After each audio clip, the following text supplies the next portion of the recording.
team. Let me count the ways. First, play action. Tom Brady is second in the league in yards per play when they run it, but that is almost never. Only 2 teams in the sport have run it less. That makes no sense. Last Sunday, head-to-head, Patrick Mahomes ran play action 17 times, Brady 5. The next problem is motion. His last 3 seasons in New England, Brady's teams were second in using pre-snap motion. Worked out well. They went 36-12. They made 2 Super Bowls. This year, the Buccaneers are 15th, despite Brady's passer rating being 24 points higher when they do it. And he is pressured, hit, and sacked less. Those are facts. They're not opinions. But none of it is as bad as this. The no risk it, no biscuit thing is a disaster. Brady has thrown more deep balls than any quarterback in the league, despite the fact that he's 26th in completion percentage on those throws. And all the Bucs do is throw it. They pass on 66% of their plays. That's the highest for Brady in his career. They're 28th in the league in rushing, and they had 1 game in which they ran it 5 times. That's the fewest in any NFL game since they started keeping stats, which was 1933. So, how's it going? Tampa is 7-5. They finally have their bye.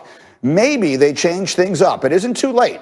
None of the 4 games left on their schedule is against a winning team. But if the next month doesn't look different and a whole lot better, the question is going to be, do Brady and Bruce run this back again next year? And if so, the even better question might just be, why? Those are my thoughts. Let me bring my crew back in here and see what they think. And I'm looking at you, Louis Riddick. What's your reaction?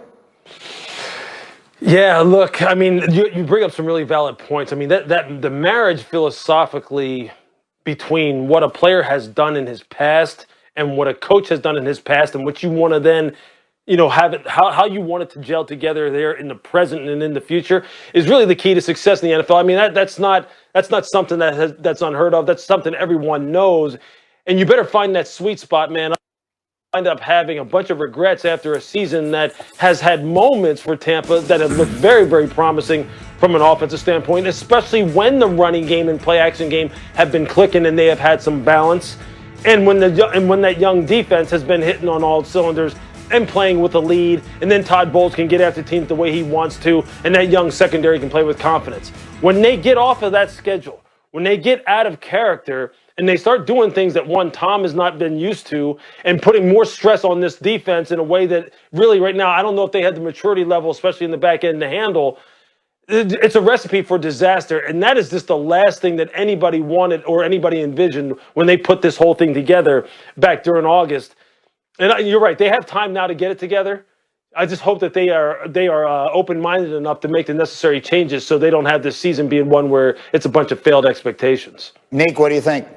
Yeah, I think they need to just go look at last year's tape of the Patriots and just start copying plays and running those plays. Like that worked. And I think they need to mix in some of those things that Bruce Arians liked, because I'm never going to argue that you should not take deep shots down the field. Even if those don't work as a defender, a team that's willing to do that is scary. And that changes the way the rest of the defense prepares. So I think they should take shots, continue to do it whether they hit them or not. But the important thing, I think, on early downs, they need to make positive plays. They can't have runs for no gain, and they can't have incomplete deep shots. They need to be able to get themselves in position to allow Tom Brady to get AB in space and let him work one-on-one. That's one of the benefits they have of having so many weapons, is you can't double them all. And you're not going to trick Tom Brady into thinking that everybody is covered. He's going to find where the matchups are and be able to exploit them. So I think they need to spread it out, make it easier, and don't be afraid to take 5 or 6 yards, three or 4 yards, and let your receivers make plays. Shefty, what's your sense from what you're hearing going on down there? Well, listen, this story still is being written, and appreciate all the points that everybody's made here. But the fact of the matter is we're just after Thanksgiving here, and this is where Tampa Bay will either win games with the easy schedule and quiet some of this conversation, or it will lose more and invite more of this conversation. And if it's a disappointing end to a season that had a lot of hopes and a lot of expectations and a lot of people thinking and believing that this team could represent the NFC in the Super Bowl, then again, it's time to think about what this team needs to do to adjust moving forward. But I still think that it's a little early to figure out exactly what's going on. I think that they need to use this bye to tighten up some of those issues, make some of those corrections, and correct those mistakes going forward. But it's still early for this Tampa team. If this team can make that type of extended postseason run, then it'll quiet a lot of this talk. And it makes sense. And look, some things are excuses and other things are reasons. They didn't have an offseason. They didn't have a preseason. It has been a truncated plan, and now they haven't had a bye until all this way. Those things do contribute, Dominique. I see your face. They contribute sometimes they don't get trophies for that. They don't get trophies for that. So, I mean, I understand that those are reasons, and that's fine. But when you go down to Tampa Bay and you bring in all these star players, you bring in an aging quarterback, the point is to win a Super Bowl. So 15 years from now, when we look back at the 2020 season, no one is going to care about all these excuses. They're going to look and see who won the Super Bowl and who didn't. And it seems like the Bucs are headed in a direction of being one of the teams that didn't. Go ahead, Lewis. Grady, let me add on to that. Look, I think I disagree with Adam a little bit in this regard. They're running out of time. We're in December now.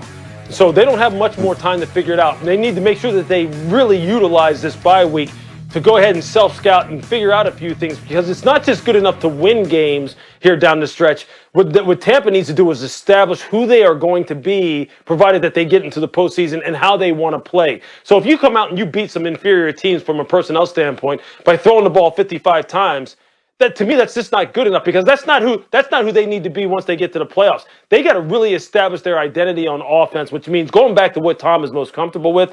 So when he gets into it, when the rubber meets the road, as Mike Tomlin likes to say, they know exactly what they're going to do. So I think this next month is critical. But Lou, your point right there is exactly right. They need to do what Tom is comfortable with.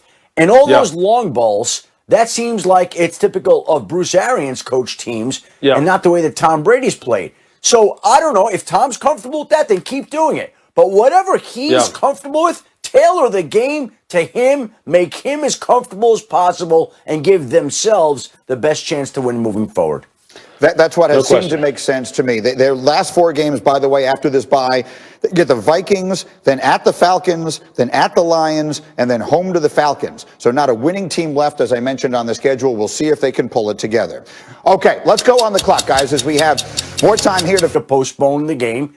But again, we're at the point in the season, 12 weeks in, where the league has not yet canceled a game. And we're seeing schools closed, restaurants closed, cities backing up, and you have a situation here where the NFL has essentially advertised for everybody who's paying attention, the league is not going to stop. The league intends to keep playing games. The league's job is to provide football and make TV money, and that's exactly what it's done through 3/4 of the season.